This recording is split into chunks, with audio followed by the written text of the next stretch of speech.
First of all आपने late कर लेना है इस क्वेश्चन को, ठीक है, इंटेग्रल।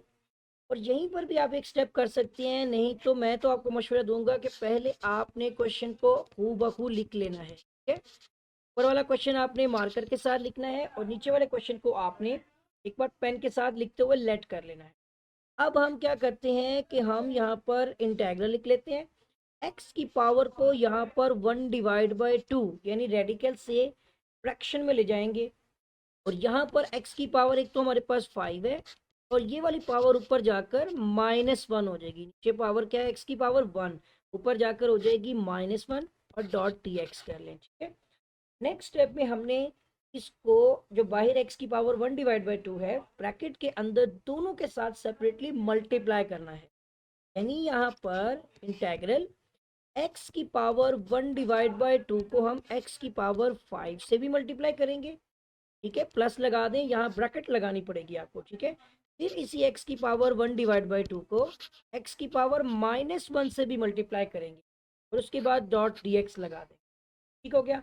अब आपको मालूम होगा कि अगर बेस सेम हो, क्या है, अगर बेस सेम हो तो पावर्स को ऐड कर लिया जाता है। दोनों की बेस तो एक्स है, ठीक है, तो इनकी पावर्स को हम क्या कर लेंगे, ऐड। अभी इसके नीचे मैंने 1 लिखा है ना, कोई मतलब अभी ज़रूरी नहीं है। आप एलसीएम के दौरान में ये काम तो कर सकते हैं, लेकिन अभी तो हम ये कर रहे हैं ना कि दोनों की पावर्स को ऐड कर रहे हैं। इस तरह से सेकेंड 1/2 में आपने पावर ऐड करनी है, जो कि सब्ट्रैक्ट ही होगी। अगर पॉजिटिव साइन है तो पॉजिटिव करेंगे, अगर नेगेटिव साइन है तो नेगेटिव करेंगे, हो गया। अच्छा, इसके बाद अब आपने इनके एलसीएम को सोल्व आउट करना है। इसको हम थोड़ा सा मुख्तसर करने की कोशिश करेंगे। आप यहाँ पर आ जाएं रफ वर्क में। यहाँ पर देखें, पहले 1/2 प्लस 5/1 बनता है और इसका एलसीएम 2 है, तो 1 आ गया और 2 5 10 हो गया। तो 10 + 1 कितने हो गए, 11/2 आ जाएगा, ठीक है। फर्स्ट वाले का तो आपका एलसीएम हो गया है। इसी के साथ साथ सेकंड वाले का भी एलसीएम चेक कर लेते हैं। आपने 1/2 और -1/1 है ना, इसको भी जब आप एलसीएम लेते हैं तो 2 आ गया, 1 आ गया और ये 1 2 लेकिन दरमियान में माइनस है, तो 1 - 2 करने से -1 आ गया /2। अब इस तरह से हमारे पास दोनों पावर्स वाली एलसीएम की वैल्यूज मिल चुकी हैं। अब यहाँ पर आपने लिखना है इस तरह से कि इंटेग्रल एक एक्स की पावर है हमारे पास 11/2, ब्रैकेट लगाते रहे अभी, ठीक है। और दूसरी है हमारे पास प्लस करते हुए सेकेंड वैल्यू जो है वो -1/2 है और डॉट डी एक्स। अब आपने दोनों पर सेपरेटली इंटीग्रेशन अप्लाई करनी है। यानी फर्स्ट में इंटेग्रल एक्स की पावर 11/2, ठीक है, ब्रैकेट में लिख लें और डॉट डी एक्स अलग कर लें।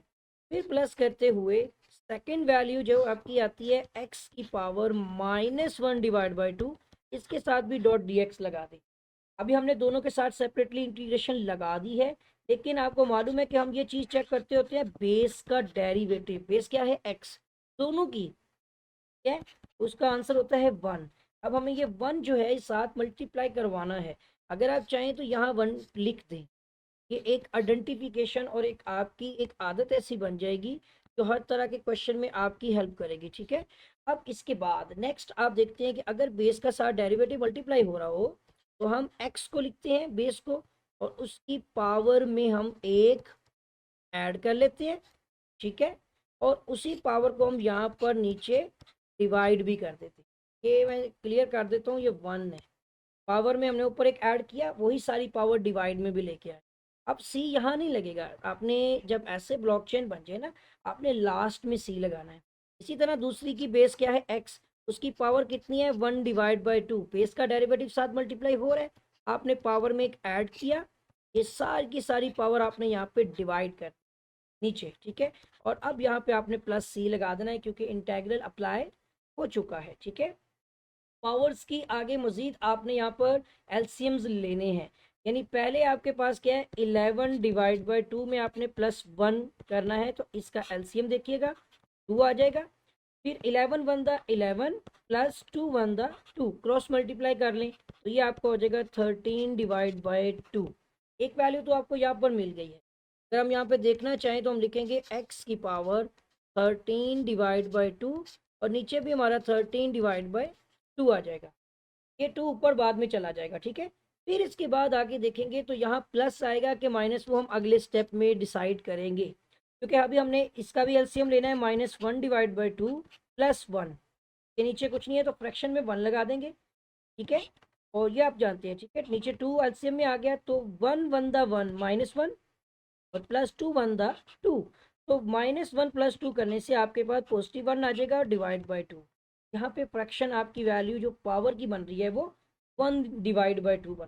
ऐसे भी अगर आप देखें तो हाफ आपने एक में से निकाला तो बकिया भी हाफ ही बचेगा बट पॉजिटिव हो। अब यहाँ पर एक्स की पावर आ जाएगी 1 डिवाइड बाई 2, जो अभी हमने चेक की है यहाँ पर। इसके बाद यही पावर नीचे फ्रैक्शन में भी आ जाएगी और प्लस सी हो जाएगा। दोनों नीचे जो 2 डिवाइड हो रहे हैं ना, ये 2 ऊपर चले जाएंगे। ये क्वेश्चन का आंसर कुछ इस तरह बनेगा, 2 ऊपर चला गया तो 2 डिवाइड बाई 13, ठीक है, एक्स की पावर 13 डिवाइड बाई 2, और सेकंड वैल्यू जो हो जाएगी प्लस करते हुए ये 2 ऊपर आ गया, 1 को लिखने की जरूरत नहीं, ये आ जाएगा एक्स की पावर 1 डिवाइड बाई 2 और प्लस सी आ जाएगा। तो अगले स्टेप में आप एक ही काम कर सकते हैं कि 1 डिवाइड बाई 2 को स्क्वायर रूट बना सकते हैं, ठीक है। बाकी आपके बुक के अकॉर्डिंग आंसर